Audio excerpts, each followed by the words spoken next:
राम राम नमस्कार सभी बहनों और भाइयों को। तो कैसे आप सभी लोग। तो दोस्तों आज हम करने वाले हैं जो हमारा स्टेट 2026 का एग्ज़ाम हुआ है अभी 4 जुलाई को, आज ही उसका मैथ्स वाले पार्ट का सॉल्यूशन करने वाले। तकरीबन 9 क्वेश्चन मुझे मिले। कहीं कहीं कोई कोई बोल रहा कि 10 थे, लेकिन मुझे 9 मिले भाई। पता नहीं एक कहाँ मिस हो गया या फिर मेरे आगे नहीं आया, फिर कुछ पता नहीं, लेकिन मुझे 9 क्वेश्चन ही मिले। तो 9 के 9 क्वेश्चन का हम बढ़िया बेस्ट सोल्यूशन करने वाले हैं। मेरे हिसाब से तो 9 ही आए थे। कंप्लीट सोल्यूशन होगा और डिटेल में, मतलब आपको इसमें स्मार्ट अप्रोच से भी बताऊंगा मैं क्या स्मार्ट अप्रोच हो सकती थी, क्या नहीं हो सकती थी, कैसे क्वेश्चन को टैकल करना था। ठीक है जी।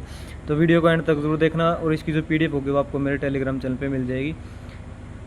चलिए वीडियो स्टार्ट करते हैं। दो संख्याएं 14:9 के अनुपात में है। यदि दोनों संख्याओं का महत्तम समापवर्तक HCF और LCM लघुत्तम समापवर्तक 3 और 378 क्रमशः, तो बड़ी संख्या ज्ञात कीजिए। बड़ी संख्या मतलब 14, तो हमारी जो संख्या होगी वो 14x होगी, मतलब 14 का मल्टीपल होगी। तो पहली बात तो ये कि बी ऑप्शन नहीं होगा और डी ऑप्शन नहीं होगा। अब मान लो इसमें एक ही 14 का ऑप्शन होता, 14 का मल्टीपल, तो हम वो टिक करके आगे बढ़ सकते थे, कोई दिक्कत नहीं थी। अब इसको एक बार सोल्व कर लेते हैं। दोनों संख्या को लिख बना लेते हैं एक बार। आपने एक फॉर्मूला पढ़ा होगा, चलो सीधा ही कर ही देते हैं यार।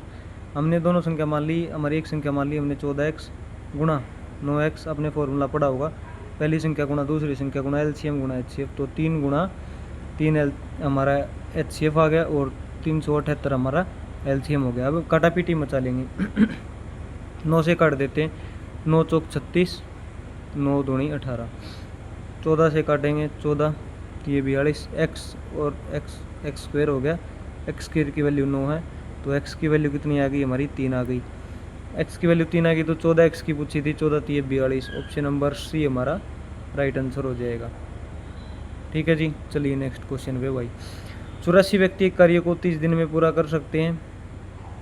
15 दिनों के बाद कुछ अतिरिक्त व्यक्ति लगाए गए और कार्य निर्धारित समय से 5 दिन पहले पूरा हो गया। कुल कितने अतिरिक्त व्यक्ति लगाए गए थे। तो 84 व्यक्ति थे भाई, 84 व्यक्ति थे, 15 दिन के बाद लगाए, तो 15 दिन का काम बच गया 84 आदमियों के। 84 आदमियों के 15 दिन का काम बच गया। यहाँ पे अच्छे से नहीं होगा भाई यहाँ पे ले लेते, चलो देखी जाएगी। 84 आदमियों के 15 दिन का काम बच गया।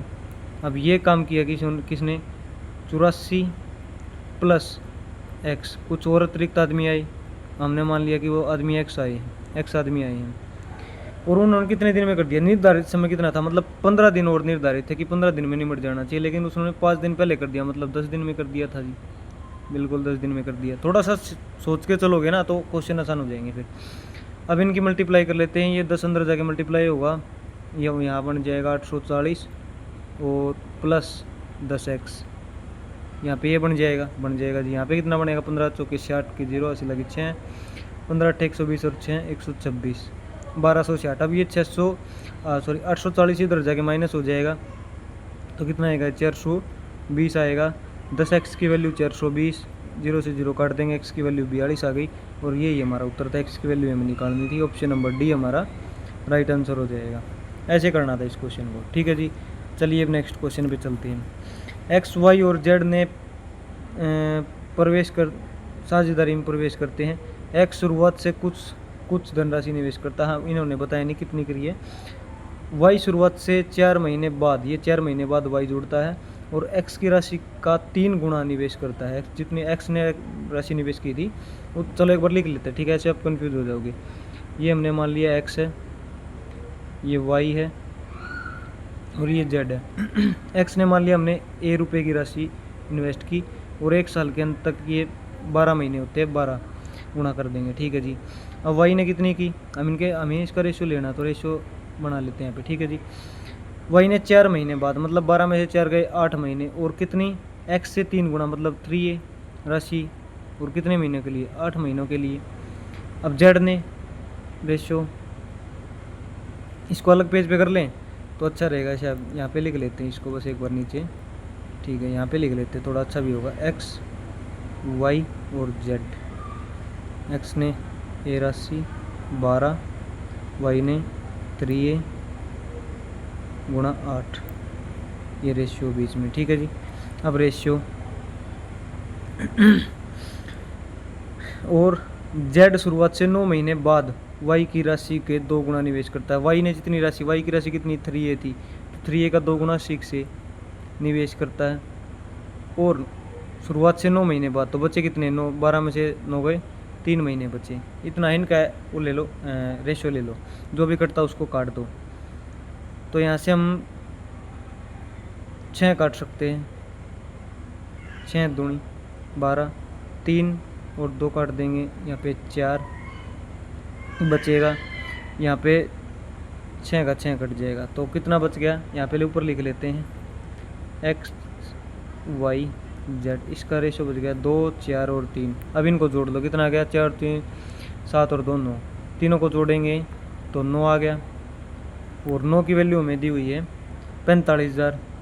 अगला एक और पेज ऐड कर लेते भाई, पीछे जाओ भाई,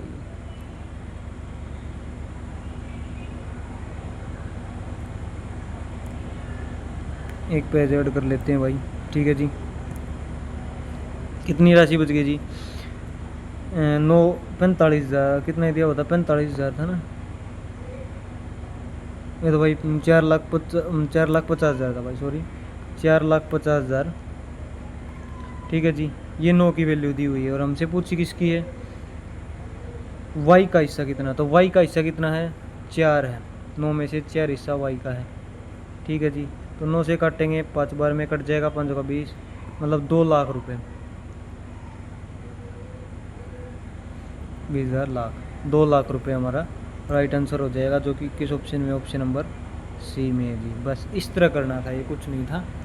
चलिए अब नेक्स्ट क्वेश्चन पे चलते हैं। सिंपल क्वेश्चन था ये भी, बाकी अच्छे अच्छे क्वेश्चन आए हैं, ऐसा नहीं है कि बहुत बढ़िया मुझे क्वेश्चन लगे, कैलकुलेशन के हिसाब से भी और वैसे भी बहुत अच्छे क्वेश्चन थे। एक पुस्तकालय में 30% पुस्तकें हिंदी की हैं, 20% अंग्रेजी के तथा 18% फ्रेंच भाषा में, तो शेष जो बची हुए 28,800 पुस्तकें हैं, क्षेत्रीय भाषाओं में हैं। पुस्तकालय में कुल कितनी पुस्तकें हैं, तो 30 और 20 50 और 18 68, 100 में से 68 गए, 68 घटा देंगे तो 2, 32% पुस्तकें बची। 32 की वैल्यू हमें दी हुई है 28800, 32 से 4 से काट लेंगे, एक की वैल्यू निकाल लेंगे, फिर उसको सीधा 100 गुना कर देंगे। 8 से काटते हैं, 8 चौके, 8 से काटेंगे, 8 तिये 24 और 8 6 3600, और 4 से काटेंगे, 9 बार में कट जाएगा, 900। 900 गुना चीज़ें हैं और 100 गुना करेंगे तो 2 जीरो और लगा देंगे, तो हमारा 90,000 राइट आंसर हो जाएगा, जो कि ऑप्शन नंबर बी में है। सिंपल। चलते नेक्स्ट क्वेश्चन पे। एक परीक्षा में एक छात्र को उत्तीर्ण मतलब पास होने के लिए अधिकतम अंकों का 33% प्राप्त करना था। उसने 125 अंक मिले उसको और 40 अंकों से अनुत्तीर्ण होगा, मतलब 40 नंबर से फेल हो गया। तो मतलब 40 और मिल जाते तो पास हो जाता, मतलब उसको 33% आ जाते, तो 125 प्लस 40 और अंक मिल जाते तो पास हो जाता। 5 4 2 6 165 अंक मिल जाते तो पास हो जाता। ये हमारे 33% के बराबर होगी। हमसे पूछिए पास होने के लिए हमें 33 चाहिए थे। 33 11 से काटते हैं, 11 तिये 11 एकम 11 पंजे, 3 से काटेंगे 5 बार में, टोटल 500 चाहिए थे भाई। 500 अंक टोटल थे, जैसे हमारे होते हैं बोर्ड एग्ज़ाम में 10th क्लास में। दो प्रत्याशियों के बीच हुए चुनाव में एक प्रत्याशी को कुल डाले गए मतों का 72% प्राप्त होता है। यदि कुल मत 1000 थे तो विजेता कितने मतों से चुनाव जीता? टोटल 1000 थे, ठीक है जी। इसका 72% विजेता को मिले, मतलब 720, और दूसरे को कितने मिल गए होंगे? 280 मिल गए होंगे जी। इसमें से 1000 में 720 घटाएंगे, ये हो गए। अब इनका डिफरेंस पूछा आपसे, इनका डिफरेंस ले लो एक बार। 0, 12 में से 8 गए 4, और 6 में से 2 गए 4, 440, ऑप्शन नंबर डी। ऐसे करना था, सिंपल। चलिए नेक्स्ट क्वेश्चन पे। अरे फिर से रिपीट हो गया यार, ये पता नहीं क्या समस्या है। चलो कोई नहीं, देखते हैं क्या हुआ है, छोड़ो इसको। एक समानांतर श्रेणी 4, 11, 18 ऐसे चलती चलती 795 तक आती है।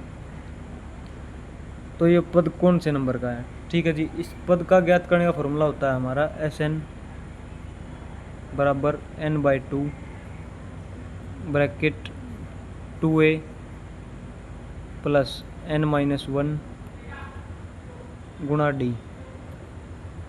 ये डी है भाई, कहीं कुछ और समझ लो, डी है, ठीक है जी। ये फॉर्मूला होता है।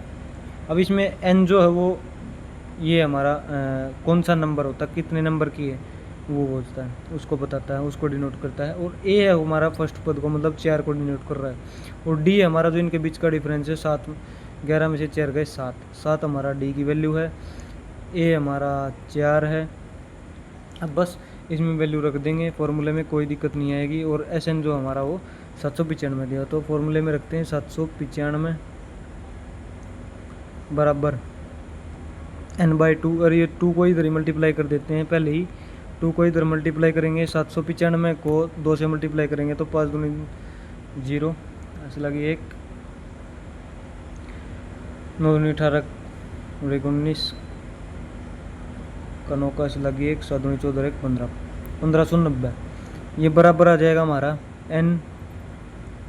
अब ये 2a है, एक ए की वैल्यू क्या है 4, ए की वैल्यू 4 रखेंगे यहाँ पे जब हम, तो 4 दूनी 8 और डिफरेंस 7 था तो 8 है प्लस अंदर ब्रैकेट में n-1 है और बाहर d की वैल्यू हमारी ये 7 रखेंगे, तो 7 अंदर मल्टीप्लाई होगा तो 7n-7, ठीक है जी। ये आएगा, ये बचा है अब 7n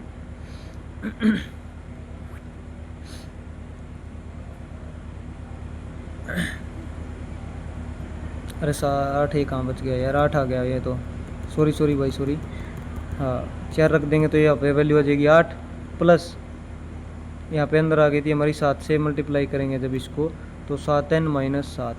अब ये जो 7 है ये माइनस होगा, 8 में से जाएगा तो 1 बचेगा, यहाँ पे बच गया n इंटू 7n+1, ये बच गया अंदर अब। और ये बराबर होना चाहिए हमारे 1590 के। अब ऑप्शन उठा लो, n की वैल्यू ऐसी टेको, n की वैल्यू उठा लो, ये ऑप्शन में n की वैल्यू है, n की वैल्यू उठा लो, अगर बराबर 1590 आ गया तो वही हमारा आंसर है। जैसे हम 15 पहले ऑप्शन को ही उठाते हैं, 15 को उठाएंगे तो 15 और 15 से 105 यहाँ पे रखेंगे तो 15 से 105 और 106, 106 में जब मल्टीप्लाई करेंगे तो 15 6 90 की 0 80 लागी 9, 15 0 0 9, 15 एकम 15, 1590 आ गया, मतलब ये हमारा राइट आंसर, ऑप्शन नंबर है हमारा राइट आंसर हो जाएगा। तो चलिए अपने नेक्स्ट क्वेश्चन पे चलते भाई। नेक्स्ट क्वेश्चन है ज्योमेट्री का क्वेश्चन है, इसको आपको देख लो इस चीज़ में निपटा देंगे, आकृति में निपटा देंगे इस क्वेश्चन को हम, ठीक है। ये बोल रहा है निम्नलिखित में दी गई आकृति, ये y की वैल्यू बतानी है, मतलब हमें इस y की जो y कोण है इसकी वैल्यू बतानी है। अगर आपको पता हो जो सीधी स्ट्रेट लाइन होती है उसमें जो मान लो बाह्य कोण है तो अंदर वाला कितने का हो जाएगा, ऑटोमेटिकली 180 में से घटा देंगे तो ये 60 का हो गया, ये 60 का हो गया हमारा, 60 डिग्री का। अगर ये 60 का हो गया, ये भी तो एक बराबर लाइन है, एक सीधी लाइन है, तो ये अंदर वाला कितने का, 120 का हो गया। और ये 120 का हो गया तो ये बाहर वाला अपने आप 60 का हो गया, 60 का हो गया या नहीं हो गया। आमने सामने के वैसे ही बराबर होते हैं, दो स्ट्रेट लाइन जब काटती है, तो ये 60 का है। तो आपने एक कंसेप्ट ढका, जब भी दो पैरेलल लाइन को एक रेखा काटती है तो ये जेड जो यहाँ पे बनता है ना, जैसे ये कोण और ये कोण ये बराबर होंगे, और ये कोण, ये वाला कोण और ये वाला कोण बराबर होगा, तो ये वाला कोण जो है 60, ये इस y की वैल्यू ही है, y के बराबर होगा, तो y = 60 degree. Option number C. अगर समझ में नहीं आया तो वीडियो को पीछे करके देख लेना भाई, आपको समझ में आ जाएगा। कंसेप्ट कुछ नहीं था, बस एक ये कंसेप्ट था, और एक स्ट्रेट लाइन जो होती है वो 180 डिग्री की होती है, बस ये कंसेप्ट था और कुछ भी नहीं था, ठीक है जी। एक वृत्त की त्रिज्या 13 सेंटीमीटर है तथा उसकी एक जीवा की लंबाई 10 सेंटीमीटर है, केंद्र से उस जीवा की दूरी। ये बोल रहा है एक वृत्त है, ये वृत्त है, एक जीवा उसकी लंबाई 10 है, केंद्र से उसकी दूरी बतानी है। हमारी जो त्रिज्या इसने दी वो 13 दी हुई है, और इस पे एक लंब डाल लेते हैं हमने लंब डाल लिया, और जो लंब डालते हैं हम जीवा पे इसको 2 बराबर भागों में बांटता, मतलब 5 इधर आ जाएगी 5 इधर। तो आपने पढ़ा हो 5 12 13 का ट्रिपलेट पढ़ा होगा, तो आपको सीधा पता होगा कि इसकी जो हाइट होगी वो 12 आ जाएगी, 12 सेंटीमीटर हमारा आंसर आ जाएगा। इस तरह से इसको टैकल करना था, पूरा सोल्व करने की जरूरत नहीं थी। और सोल्व फिर भी करना चाहो तो 13 का स्क्वायर 169 माइनस 5 का स्क्वायर 25, 9 में से 5 गए 4, 6 में से 2 गए 4, 1 का 1, और इसका अंडर रूट कर देंगे तो ये भी हमारा 12 आ जाएगा। सिंपल था, वैसे भी कर सकते थे, लेकिन अगर आपको ट्रिपलेट पता है, अब 13 और 5 को देखते ही उत्तर सीधा 12 लगा दोगे, मैं होता तो सीधा 12 लगा देता भाई। ठीक है, ये था स्टेट का सोल्यूशन भाई। कैसी लगी वीडियो एक बार बता देना। ये हरियाणा ग्रुप डी वाले वीडियो को ज़रूर देखना, और बाकी हर एक SSC एग्ज़ाम के लिए बहुत इंपॉर्टेंट वीडियो होने वाली है। बाकी मिलते हैं अपनी नेक्स्ट वीडियो में, तब तक के लिए जय हिंद जय भारत।